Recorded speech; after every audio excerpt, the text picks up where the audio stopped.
इसलिए मैं आपसे जानना चाहता हूं कि हमारा जीवन हमारे विचारों से कैसे जुड़ा है और हमारे विचार हमारे जीवन को किस हद तक प्रभावित करते हैं। बुद्ध ने कहा है कि यह सत्य है कि मनुष्य जो सोचता है वही बन जाता है। कोई भी विचार जिसे हम लंबे समय तक अपने मन में रखते हैं और उसके बारे में बार बार सोचते रहते हैं, हम वैसे ही बन जाते हैं। लोग उन्हीं के साथ अपना निर्माण करते हैं। विचार जिसके बारे में वह लगातार बनता रहता है। व्यक्ति का चरित्र उसके विचारों से भी बनता है। यदि विचार अच्छे हैं तो चरित्र भी शुद्ध होगा और यदि विचार ही प्रदर्शित हैं तो चरित्र भी बुरा होगा।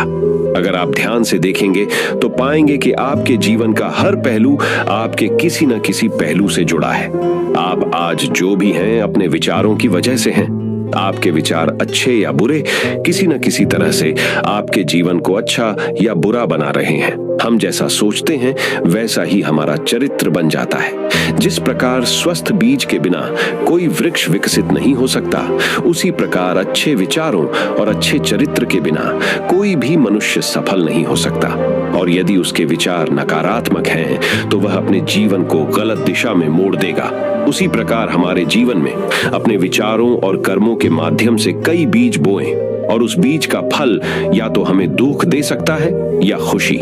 यदि हमने सकारात्मक विचारों के बीज बोए तो हमें सफलता और खुशी मिलेगी, लेकिन यदि बोए गए बीज नकारात्मक विचारों के हैं तो सफलता और दुख साथ साथ चलेंगे।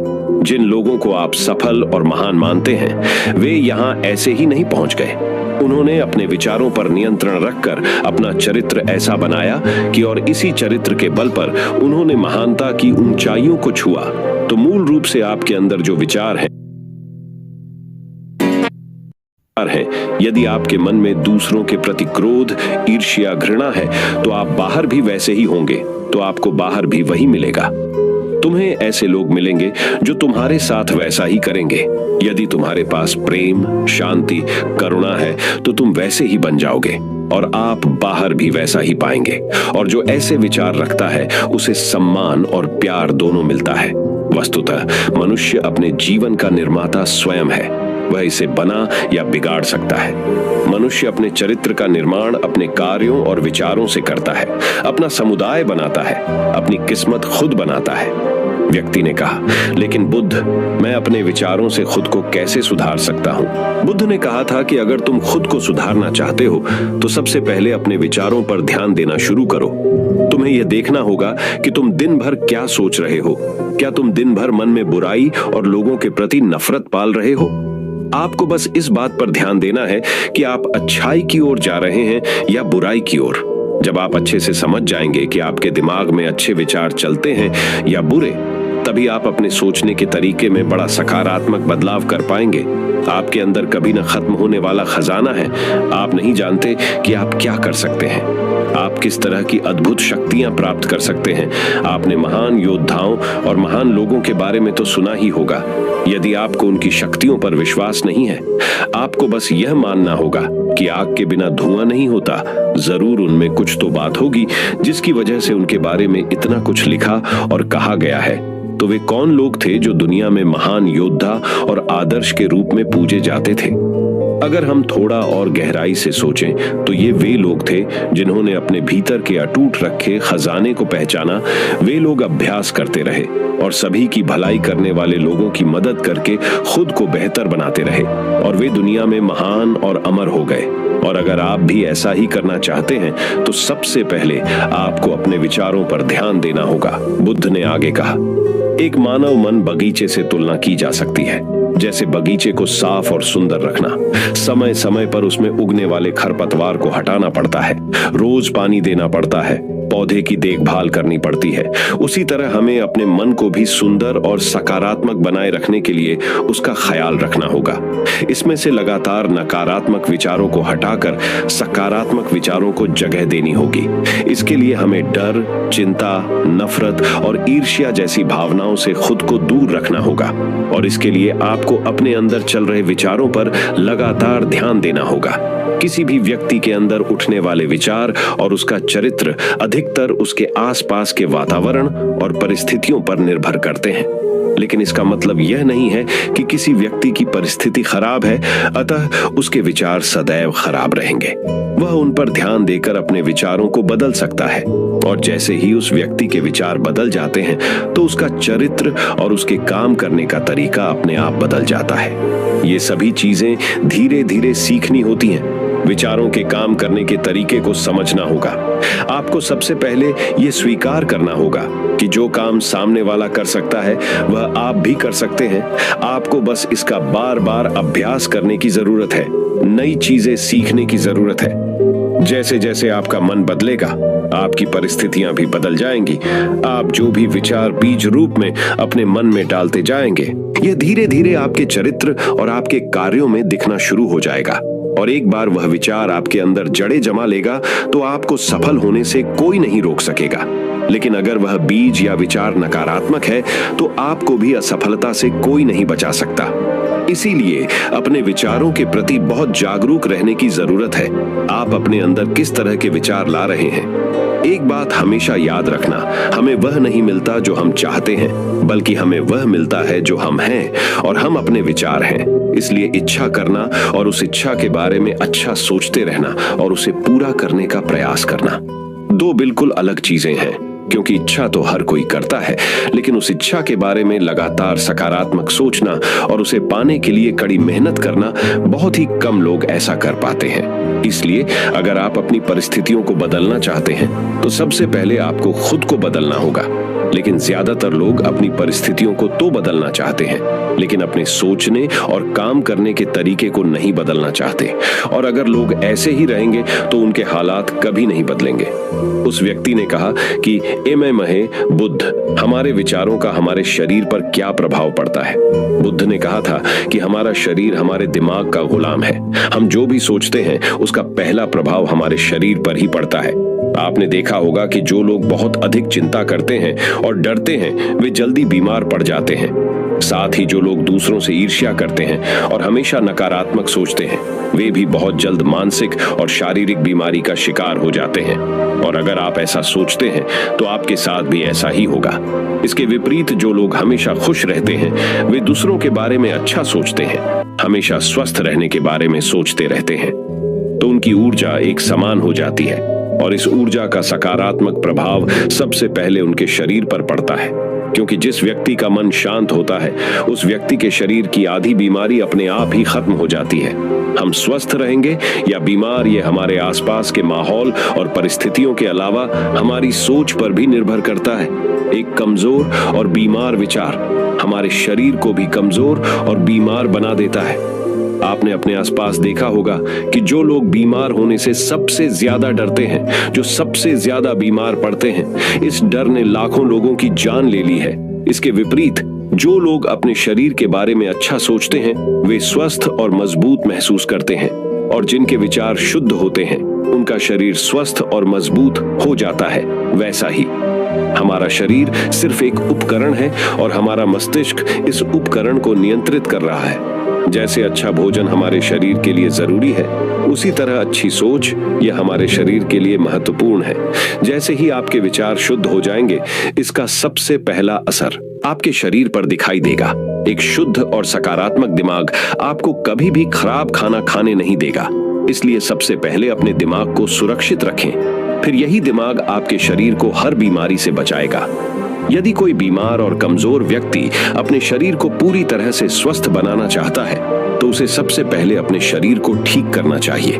विचार और उसका मन, उसे प्रकृति के संपर्क में रहना चाहिए, उसे सूरज की रोशनी में रहना चाहिए और एक सेकंड के लिए भी अपने शरीर के बारे में नकारात्मक नहीं सोचना चाहिए। वह जैसा स्वास्थ्य चाहता है वैसा ही उसे महसूस करना चाहिए और इसमें पूरा विश्वास है कि वह वैसा बन सकता है। उस व्यक्ति ने कहा, बुद्ध, अब आप मुझे कृपया बताएं कि हमारे विचार हमारे लक्ष्य को कैसे प्रभावित करते हैं। बुद्ध ने बताया कि जब तक आपका लक्ष्य आपके विचारों के अनुरूप नहीं होगा तब तक आपको सफलता नहीं मिल सकती है। कहने का मतलब यह है कि आप हर दिन एक नई चीज सोच सकते हैं जो मैं आज चाहता हूं। ये बनना, कल मैं वह बनना चाहता हूं या बाद में कुछ और।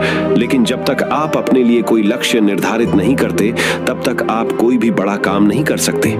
क्योंकि नियम ये है कि जो काम हम बार बार करते हैं, उसी काम में हम आश्चर्यजनक सफलता हासिल कर सकते हैं। अगर आप हर दिन अपना लक्ष्य बदलते रहते हैं, तो आप कहीं नहीं जा रहे हैं। इसलिए आपके जीवन में एक निश्चित लक्ष्य होना चाहिए और आपको अपनी पूरी मेहनत और लगन से उस लक्ष्य को पूरा करने का प्रयास भी करना चाहिए। और इसके लिए आपको अपने सभी विचारों को अपने लक्ष्य पर केंद्रित करना होगा, अन्यथा आपके विचार बिखरे रहेंगे और हो सकता है कि एक बार आप असफल हो जाएं या आपको शुरुआत में कोई सफलता न मिले, तो दूसरों को देखकर आपके मन में यह ख्याल आने लगा कि यह काम तो आसान है। जब वह इस काम में सफल हो सकता है, तो मैं भी सफल होकर अच्छा पैसा और नाम कमा सकता हूं।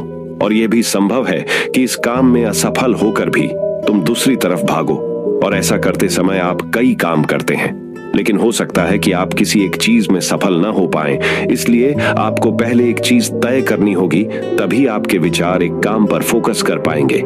अब आपका वह लक्ष्य कुछ भी हो सकता है, चाहे मन की शांति पाना हो या अमीर बनना हो। लेकिन याद रखें, लक्ष्य वही है जो आपके विचारों को एक दिशा में केंद्रित रख सके। यदि आप बार बार अपने लक्ष्य हासिल करने में असफल हो रहे हैं, तो इसका मतलब यह नहीं है कि आप इसे हासिल नहीं कर सकते, बल्कि इसका मतलब है कि आपके पास अपने लक्ष्य को हासिल करने का तरीका गलत है। इसलिए आपको अपना लक्ष्य नहीं बदलना है, बल्कि अपनी सोच और अपने काम करने का तरीका बदलना है। अगर आप ऐसा करेंगे, तो आप धीरे धीरे सीख जाएंगे और अपने लक्ष्य तक पहुंच जाएंगे। अपनी असफलताओं से कभी मत डरो। अगर आप कुछ बड़ा हासिल करना चाहते हैं, तो आपको अंदर से बहुत मजबूत होना होगा, क्योंकि चाहे आप कुछ भी करें, लोग अक्सर आपको अपनी बातों से कमजोर और हताश करने की कोशिश करेंगे। इसलिए अगर आप डरेंगे, तो आप अपने किसी भी लक्ष्य में सफलता हासिल नहीं कर पाएंगे, क्योंकि डर आपकी सभी आशाओं को नष्ट कर देता है और आपके सभी विचार केवल आपके डर तक ही सीमित रह जाएंगे। और डर डर कर आप अंततः खुद को शारीरिक और मानसिक रूप से बीमार बना लेते हैं। तब आपको समझ आएगा कि आपने अपने झूठे डर के एहसास में कितनी बड़ी गलती कर दी है, और फिर आपके लिए खुद को उस स्थिति से बाहर निकालना बहुत मुश्किल हो जाएगा। इसलिए सबसे पहले एक लक्ष्य बनाएं, ताकि आपके विचार उस पर केंद्रित हो सके। उसके बाद अगर आप बार बार असफल होते हैं, तो भी घबराएं नहीं, क्योंकि यह लक्ष्य हासिल करने का ही एक हिस्सा है। और पूरा विश्वास रखें कि आप जरूर सफल होंगे और एक दिन तुम भी हो जाओगे, उस व्यक्ति ने कहा।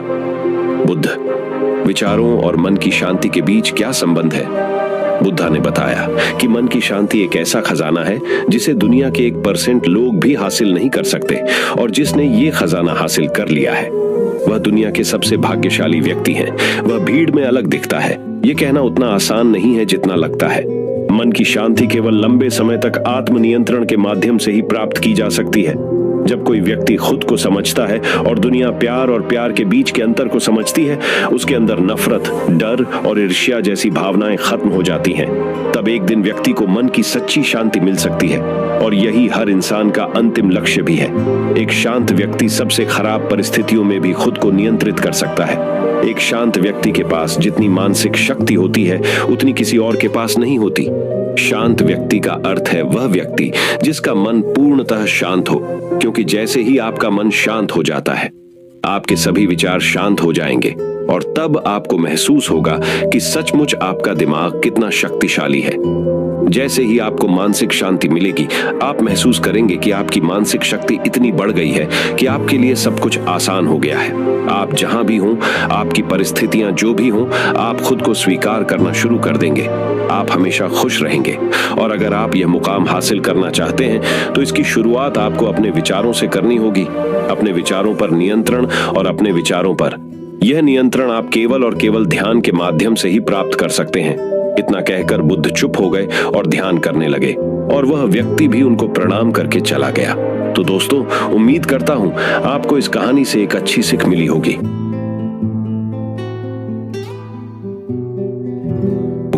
तो दोस्तों, चलिए जानते हैं अब गौतम बुद्ध के अनुसार मन को शांत करने के लिए कौन सी 4 आदतें आपको छोड़नी पड़ेगी। तो चलिए शुरू करते हैं अगली कहानी। मन में उठ रहे सवालों को कैसे शांत करें, बेचैनी को कैसे शांत करें। इस कहानी में आपको 4 ऐसी आदतों के बारे में बताने वाला हूं, जिसे आप अपने जीवन में अपनाकर एक अच्छी जिंदगी जी सकते हैं। और अच्छे कामों में अपना जीवन व्यतीत कर सकते हैं। अगर आप इस कहानी को शुरू से लेकर अंत तक पढ़ते हैं तो यहाँ पर बताई गई यह 4 आदतें आपकी पूरी जिंदगी को बदल सकती हैं, जो कि है, अगर आप इन 4 आदतों को अपने जीवन में अपना लेते हैं तो फिर आप अपने जीवन को एक खुशहाल जिंदगी में बदल देंगे और फिर आपका मन कभी भी बेचैन नहीं होगा, ना ही उदास रहेगा और ना ही बेफिजूल के कर्मों में व्यस्त रहेगा। ये 4 आदतें छोड़ दो, मन हमेशा शांत रहेगा। एक बार किसी राज्य का राजकुमार महात्मा बुद्ध के पास आता है और वह महात्मा बुद्ध से कहता है, आप हमेशा कहते रहते हैं कि ध्यान करो, ध्यान करो, लेकिन मेरे लिए ध्यान करना तो दूर की बात है। मैं कुछ समय के लिए अपनी आंखें बंद करके शांति से भी नहीं बैठ पाता हूँ। मेरा मन इतना बेचैन है कि यह हर समय कुछ ना कुछ सोचता रहता है। मैं जब भी ध्यान करने बैठता हूँ तो मेरे अंदर विचारों का तूफान आने लगता है, लोगों के बारे में सोचकर, अपने जीवन की बीती घटनाओं के बारे में और अपने भविष्य के बारे में, और ऐसे ही ना जाने कितने सारे अजीबोगरीब विचार लगातार मेरे मन में आते रहते हैं। मैं इन्हें रोकने की बहुत कोशिश करता हूँ, लेकिन जब मैं इन्हें रोकने में असफल हो जाता हूँ तो मैं ध्यान को तोड़कर बैठ जाता हूँ। इतनी बातें कहने के बाद वह महात्मा बुद्ध की ओर देखता है और कहता है, बुद्ध, आप मेरी इस समस्या का कोई समाधान बताएं। बुद्ध ने कहा, मैं क्या समाधान बता सकता हूँ? सोचो, तुम्हारा ही मन है, लेकिन यह तुम्हें कुछ देर तक आंख बंद करके बैठने भी नहीं देता है। कितना आजाद कर रखा है तुमने इसे। राजकुमार ने कहा, बुद्ध, मैंने बहुत सोचा, लेकिन मुझे अपनी इस समस्या का कोई समाधान समझ नहीं मिला, इसलिए मैं आपकी शरण में आया हूँ। अब आप ही कोई रास्ता दिखाए। बुद्ध ने कुछ देर तक राजकुमार के चेहरे की तरफ बड़े ध्यान से देखा और फिर कहा, ठीक है, तुम ये 4 आदतें छोड़ दो और फिर तुम्हारा मन लगने लगेगा। राजकुमार पूरे ध्यान लगाकर बुद्ध की बातें सुनने लगा। बुद्ध ने कहा, पहली आदत दूसरों के मन को पढ़ना छोड़ दो। तुम और तुम्हारे जैसे ज्यादातर लोग यही गलती कर रहे हैं कि वो दूसरों की मन की बातों को पढ़ने का प्रयास कर रहे हैं कि अच्छा, सामने वाला मेरे बारे में ऐसा सोच रहा है, और यही एक आदत तुम्हें सबसे ज्यादा बेचैन और परेशान कर रही है। ज्यादातर उत्सवों पर लोग दूसरों के मन की बातों को गलत और नकारात्मक तरीके से ही पढ़ते हैं, जैसे कि लोग अवसर सोचते हैं कि दूसरे लोग उनकी तरक्की से जलते हैं, उसे नीचा दिखाना चाहते हैं, उसे पसंद नहीं करते, उसकी मदद नहीं करना चाहते, और ऐसी ही ना जाने कितनी सारी नकारात्मक बातें ये लोग दूसरों के प्रति अपने अंदर बैठा लेते हैं। फिर उनके बारे में ही सोचते रहते हैं, उनसे बदला लेने के तरीके सोचते रहते हैं, उन्हें नीचा दिखाने के मौके ढूंढते रहते हैं, और दूसरों के प्रति यही नकारात्मक सोच इन्हें दुखी करती है। और फिर ये लोग बेचैनी महसूस करते हैं, इसलिए दूसरे लोग क्या सोच रहे हैं इसका अनुमान लगाना बंद करो। दूसरे लोगों के विचारों को पढ़ने की कोशिश करना बंद करो। अगर पढ़ना ही है तो खुद के विचारों को पढ़ना शुरू करो कि तुम्हारे अंदर क्या चल रहा है। कहीं तुम नकारात्मक सोच, शिकायत या बुराई करने जैसी आदतों के शिकार तो नहीं हो रहे हो। बुद्ध ने कहा, दूसरी आदत ये सोचना कि असफल हो गए हो तो लोग हंसेंगे। हंसने दो। लोगों को असफलता पर हंसना तो लोगों का धर्म है, क्योंकि अगर तुम सफल हो जाते तो यही तो वो लोग हैं जो तुम्हारी तारीफ करते, तुम्हें सम्मान देते, तुम पर गर्व करते। अगर तुम अपनी सफल होने पर दूसरों से तारीफ की उम्मीद करते हो तो अपनी असफलता पर उनके हंसने से तुम्हें दुखी नहीं होना चाहिए। और समस्या ही यही है कि हम इंसान असफलता को बुरा मानते हैं, जबकि असफल होना सफल होने से भी ज्यादा जरूरी है, क्योंकि बिना असफल हुए सफल इंसान के अंदर घमंड और दूसरों को खुद से छोटा समझने की भावना पैदा करती है, जबकि असफलता हमें विनम्र रहना, धैर्य रखना और लगातार प्रयास करना सिखाती है। इसलिए असफलता को बुरा मत समझो, और अगर तुम्हारे काम में असफल होने की संभावना नहीं है तो इसका अर्थ है कि तुमने अपना लक्ष्य अपनी क्षमताओं से छोटा बनाया है। और अगर लोग तुम पर हंस नहीं रहे, तुम्हें ताने नहीं मार रहे हैं, तुम्हारी बुराई नहीं कर रहे हैं, तो तुम अंदर से मरे हुए, तुम अपने मानसिक सीमाओं से बाहर जाकर कुछ नया करने का प्रयास नहीं कर रहे हो, क्योंकि असफल भी वही होता है जो कुछ नया करने का प्रयास करता है। और एक बात हमेशा याद रखना, अगर तुम्हारे अंदर असफल होने का साहस नहीं है तो तुम कभी भी बड़ा लक्ष्य हासिल नहीं कर सकते जो तुम करना चाहते हो। इसलिए असफल होने और लोगों के हंसने से डरना बंद कर दो। बुद्ध ने आगे कहा, तीसरी आदत, समय को काटना छोड़ दो। लोगों को लगता है कि वो समय को काट रहे हैं, लेकिन असल में समय हर बार उन्हें काट रहा है। लोगों के द्वारा समय को व्यर्थ के कामों में बर्बाद करने का केवल एक ही कारण है, और वह ये है कि उन्हें लगता है कि उनके पास बहुत समय है, जबकि सच्चाई ये नहीं है, क्योंकि उनसे पहले वाले लोगों को भी यही लगता था कि उनके पास बहुत समय है, लेकिन उन्हें पता नहीं चल पाया कि कब समय बीत गया और उनका बुलावा आ गया, और जब तक उन्हें अपनी गलती का एहसास हुआ तब तक समय उनके हाथ से निकल चुका था। बस पश्चाताप रह गया था कि सारा जीवन व्यर्थ के कामों में बर्बाद कर दिया, और फिर वो चले गए इस दुनिया से बिना खुद को जाने, बिना इस जीवन की सच्चाई को समझे। इसलिए जब तक यह जीवन है, इसे अच्छे कामों में लगाओ, खुद को जानने में, दूसरों की मदद करने में, लोगों को सही राह दिखाने में, मानवता के कल्याण में। और दूसरी बात, समय को बर्बाद करने से आज तक किसी को खुशी नहीं मिली है। हालांकि समय काटने से तुम्हें क्षणिक खुशी तो महसूस हो सकती है, लेकिन जब तुम्हें होश आता है और तुम देखते हो कि कितना सारा समय बर्बाद किया जा चुका है, तब तुम्हें खुद पर क्रोध आता है और तुम पश्चाताप के भाव से भर जाते हो। और फिर यही पश्चाताप का भाव तुम्हारे अंदर तनाव पैदा करता है और तुम बेचैन हो जाते हो और लगातार अपनी उस गलती के बारे में सोचते रहते हो। फिर तुम्हारा किसी भी काम में मन नहीं लगता और तुम उदास रहने लगते हो, और यह चक्र लगातार चलता रहता है, जिसकी शुरुआत हुई थी समय को काटने से। इसलिए समय को काटना बंद करो और वो करना शुरू करो जो जरूरी है। बुद्ध ने कहा, चौथी आदत ये सोचना छोड़ दो कि मुझसे बड़े बड़े लोग नहीं कर पाए तो मैं कैसे कर पाऊंगा। असल में दूसरों से खुद की किसी भी चीज में तुलना करना ही व्यर्थ है। सबकी परिस्थितियां अलग हैं, सबकी सोच अलग है। और क्या हुआ, अगर दूसरे नहीं कर पाए तो हो सकता है कि तुम ही कर जाओ, क्योंकि अक्सर वही लोग इतिहास रचते हैं जिनसे ज्यादा उम्मीद नहीं होती। और फिर हो सकता है कि जिसे तुम बड़ा समझ रहे थे, जिसके लिए तुम सोच रहे थे कि उसने बहुत मेहनत की है, बहुत प्रयास किया है, उसने कभी उतना प्रयास किया ही ना हो, केवल मेहनत हवा किया हो। क्योंकि ज्यादातर लोग कभी उतनी मेहनत करते ही नहीं हैं जितनी उन्हें अपने लक्ष्य प्राप्ति के लिए करनी चाहिए, और दूसरे लोगों के सामने यह दिखाने का प्रयास करते रहते हैं कि मैंने तो बहुत मेहनत की थी, लेकिन मेरी किस्मत ही खराब थी। और यही वो लोग हैं जो दूसरों को बातों ही बातों में कहते रहते हैं कि जब इतनी मेहनत करने के बाद मैं सफल नहीं हो पाया तो तुम कैसे हो पाओगे। लेकिन अंदर ही अंदर ये इस बात को जानते हैं कि उन्होंने कभी उतनी कोशिश नहीं की थी जितनी उन्हें करनी चाहिए थी। ये बस दूसरों की नजरों में अपनी इज्जत बचाने के लिए और इस डर से किए कहीं दूसरा व्यक्ति इनसे आगे ना निकल जाए, ये अपने अधूरे प्रयास से घबराते रहते हैं और दूसरों को डराते रहते हैं कि जब मैं नहीं कर पाया तो तुम कैसे कर पाओगे।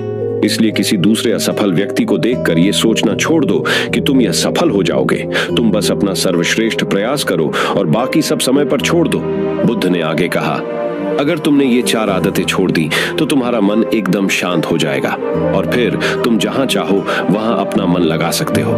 इतना कहकर बुद्ध मौन हो गए और राजकुमार को भी अब समझ आ चुका था कि उसे क्या करना है। उसने मन ही मन उन 4 आदतों को छोड़ने का निश्चय किया और गौतम बुद्ध का धन्यवाद कर वहां से चला गया। तो दोस्तों, चलिए जानते हैं कहानी से क्या सीख मिली। दोस्तों, इस कहानी से हमें यह शिक्षा मिलती है कि हमें यह नहीं सोचना चाहिए कि लोग मेरे बारे में क्या सोच रहे हैं। अगर मैं कोई काम करता हूं तो लोग उस काम को लेकर हंसेंगे। इसके अलावा हमें अपना व्यर्थ ही समय बर्बाद नहीं करना चाहिए।